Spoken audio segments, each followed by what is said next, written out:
Y bueno, siempre acudimos al pensamiento de nuestro líder histórico Fidel Castro Ruz. Y esta mañana conversamos en nuestra emisión acerca del desarrollo hidráulico del país, llevado a cabo por el Instituto Nacional de Recursos Hidráulicos, que celebra hoy su aniversario 62. Como anunciamos en portada, nos acompañan relevantes figuras de esta importante área del país. En este primer momento damos la bienvenida a Luis Antonio Barinaga Quevedo, quien es jefe de Desarrollo y Planeamiento Hidráulico de la Delegación Provincial de Recursos Hidráulicos de La Habana. Muy buenos días, Luis Arturo, bienvenido. Muy buenos días. Es un placer que nos esté acompañando esta mañana aquí, sobre todo para conocer un poco más sobre el trabajo del Instituto Nacional de Recursos Hidráulicos, que hoy arriban a otro aniversario.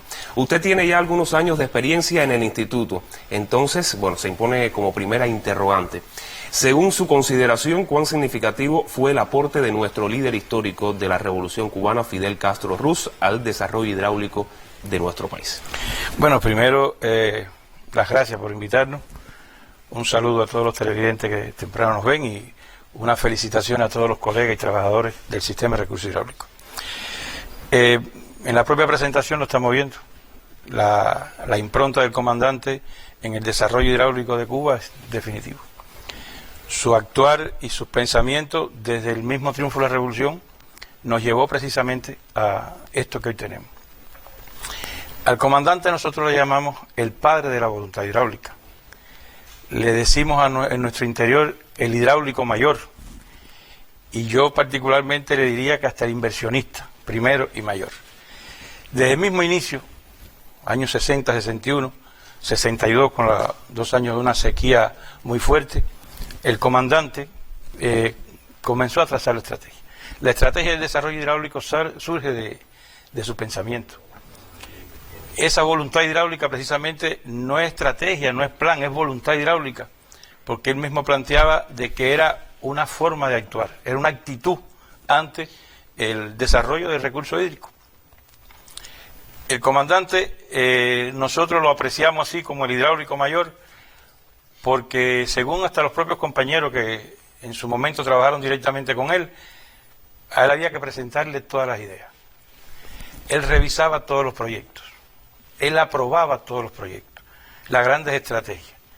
Los ingenieros tenían que ir a demostrarle en su presencia y discutir con él qué cosas se iba a hacer, cómo se iba a hacer, qué beneficios tendría. Y ahí aparecían las ideas y las controversias. Pero él iba, como se ven en las imágenes, directo a las obras.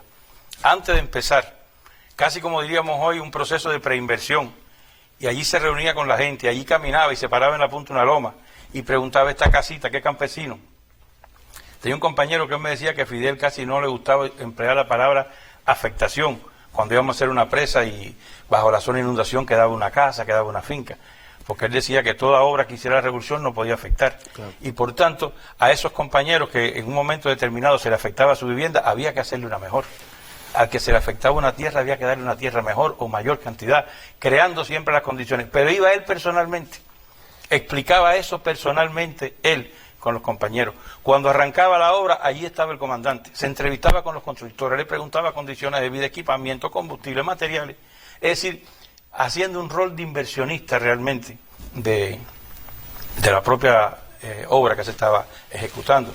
Hubo momentos, como pasó un momento determinado con la presa Legibre, que durante el proceso constructivo puede suceder que no se ha cerrado todavía la cortina, no está todo terminado y vienen fuertes aguaceros y corre peligro de derribar lo que está hecho y inundar en la zona de abajo.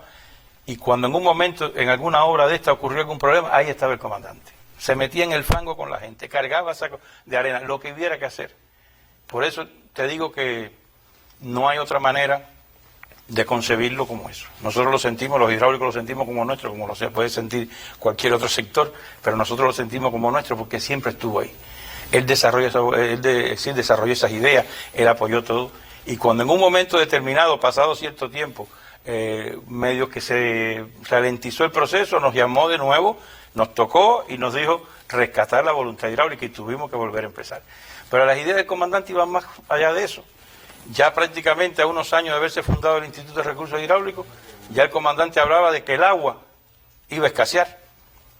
Es decir, estaba hablando de cosas que hoy Está sucediendo. Con el cambio climático, hoy todo el mundo lo habla, pero él lo dijo en ese momento. En ese momento alertaba y decía claro de que aunque íbamos a embalsar miles y millones de metros de cúbicos de agua, había que utilizarla bien. Es decir, que nadie se creyera que íbamos a disponer de una cantidad de agua para malgastarla. Exigía desde ese momento que la agricultura pusiera sistemas de riego más eficientes, que buscara semillas más resistentes a la sequía. Ya desde ese momento decía de los miles, no de los cientos, de los miles de profesionales e ingenieros que había que formar. Los primeros prácticamente que llevaron esta voluntad hidráulica eran ingenieros o constructores de otras actividades, que incluso algunos construyeron obras y después fueron al extranjero a hacerse ingenieros. Es decir, siempre estuvo ahí, desde el primer momento hasta su muerte prácticamente, siempre secundándonos, dando indicaciones y apoyando sobre todo a la parte hidráulica. Bueno, yo siento, su nivel de pertenencia con el Instituto Nacional de Recursos Hidráulicos. Y vale preguntarle, ¿qué significa para usted el instituto? Bueno, más de la mitad de mi vida. Incluso a veces decimos mi segunda casa, es que en ocasiones ha sido la primera casa. No solo la segunda, la primera casa. Tengo, digamos, la dicha que mi esposa es ingeniera hidráulica y también trabajó en recursos hidráulicos y por tanto parece que entendía las ausencias que teníamos que tener en la casa y desatender a veces algunas cosas en función del trabajo. Un trabajo muy sacrificado, un trabajo de todos los días. Recursos hidráulicos no es hoy, recursos hidráulicos es todos los días. Mañana, tarde, noche, 365 días del año. Precisamente cuando más necesario, cuando más presente, cuando más quejas pueden haber, cuando más insatisfacciones, son los días de descanso, de fiesta. Y por tanto son los días que más trabajamos nosotros. Lo mismo un 1 de enero, un 31 de diciembre, un 24 de diciembre, un 26 de julio. Esos días son de mucho sacrificio. Muchos compañeros. Tengo la dicha de haber trabajado con muchos de estos fundadores.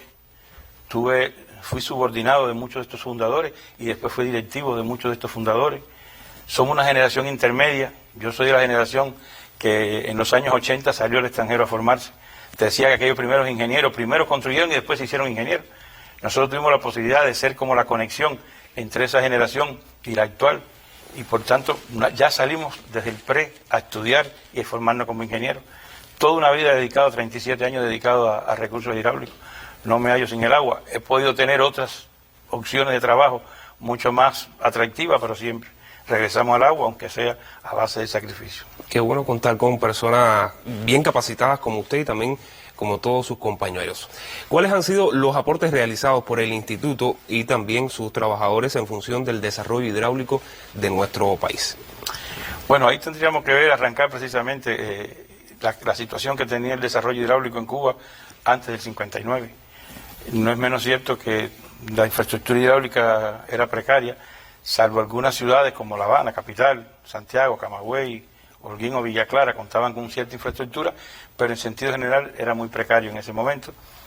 Era una infraestructura hidráulica que más bien iba a determinados intereses, que tenía que ver muchas veces hasta privado como tal. Después precisamente el rescate de la voluntad hidráulica y la propia voluntad hidráulica lo que hizo fue masificar, popularizar, hacerle llegar al pueblo ese servicio. Durante estos años podemos aportar miles de datos. Solamente decirte que de 13 presas que existían entre el 59 contamos con 242, de 48 millones de metros cúbicos que se almacenaban, hoy hay 9.000 y pico de metros cúbicos, casi 200 veces se ha incrementado.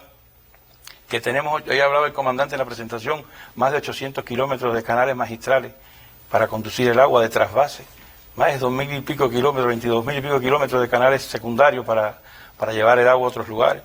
Una infraestructura hidráulica en la parte de la población, digamos, de más de 23.000 kilómetros de redes de acueducto alcantarillado, más de 5.500 de alcantarillado en este caso, las otras de acueducto.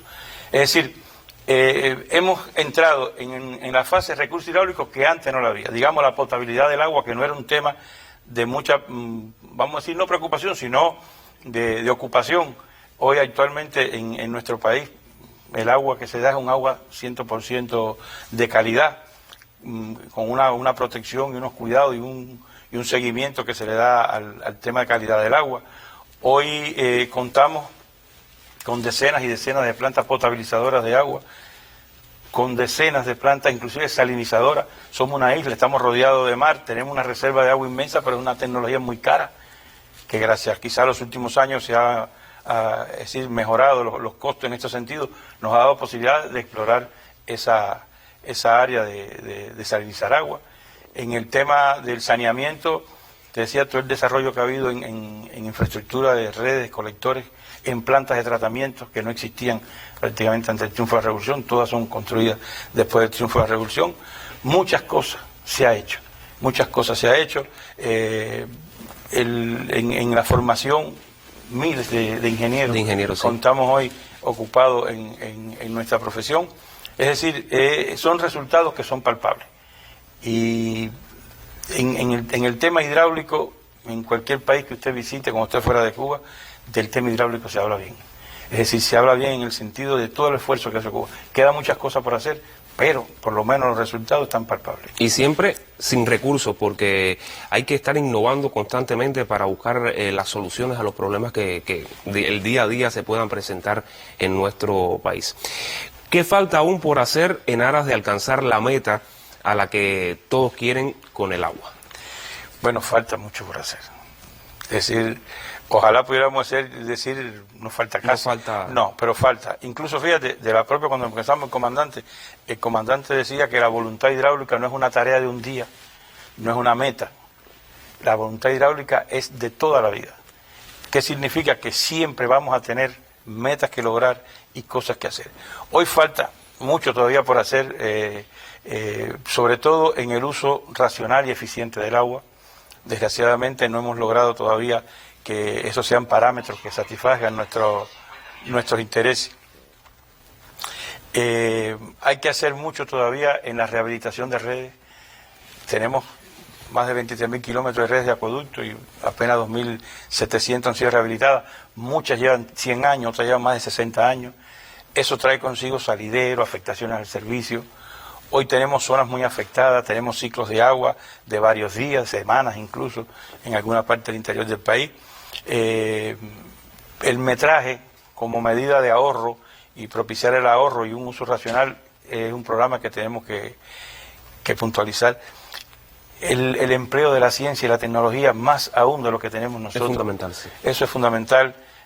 Todavía, como decimos, cosechar agua, es decir, aprovechar lo que da la naturaleza, que muchas veces no lo hacemos y que antes nuestros abuelos y bisabuelos los tenían todo un aljibe donde cosechaban un poco de agua cuando llovía, un tanto que la comodidad de recibirla por los conductos nos ha quitado un poco de eso.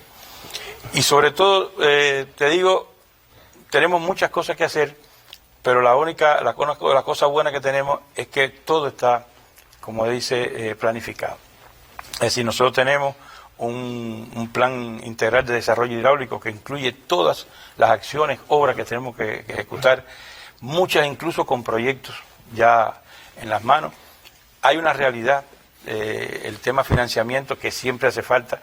Hoy contamos con 3 fábricas productoras de tubería en Cuba de primer nivel mundial, es decir, en cuanto a tecnología, pero hay que importar la materia prima. Eso es una gran ventaja, contar con eso en Cuba, pero también se necesitan recursos. Hay piezas y conexiones y accesorios que no se producen en Cuba y hay que importarlo, que requiere divisa. También se ha hecho un esfuerzo en este sentido y ya se han instalado las primeras máquinas para empezar a producir las piezas en Cuba. Es decir, es todo un programa que tiene como objetivo, primeramente, el cumplimiento de los objetivos del Plan de Desarrollo Económico y Social del país del 2030, del cumplimiento de los objetivos de desarrollo sostenible que tiene Cuba con el mundo, y estamos trabajando, nos falta por hacer, pero estamos confiados que podemos llegar a esos compromisos y cumplirlos. A pesar de que llevamos 5 años muy duros, nosotros dejamos de trabajar. Ahorita tú decías algo muy importante, el esfuerzo que se hace diariamente. Cuando a ti te falta el agua en la casa, realmente las personas se sienten mal, se molestan, hasta tus familiares prácticamente te inculpan, pero el esfuerzo que se hace diario es realmente para hacer más reportajes que esta entrevista que tú me estás haciendo a mí, compañeros día y noche trabajando, enrollando bombas, sacando motores, yendo a reparar. Antes teníamos reserva en los almacenes, teníamos reserva en las propias posiciones de los pozos, hoy no lo hay. Hoy hay que sacar, llevar, reparar y traer. Imagínese si un médico tuviese que hacer cosas así o si otras actividades de la vida social fueran así. Pero se hace ese esfuerzo y día a día se trabaja.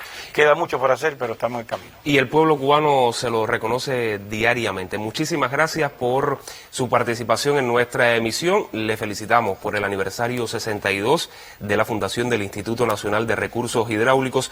Y bueno, le convidamos a que se quede en nuestra compañía hasta bien cerca de las 9 de la mañana, ya que contaremos con otras sorpresas en honor a todos los trabajadores del sector hidráulico en nuestra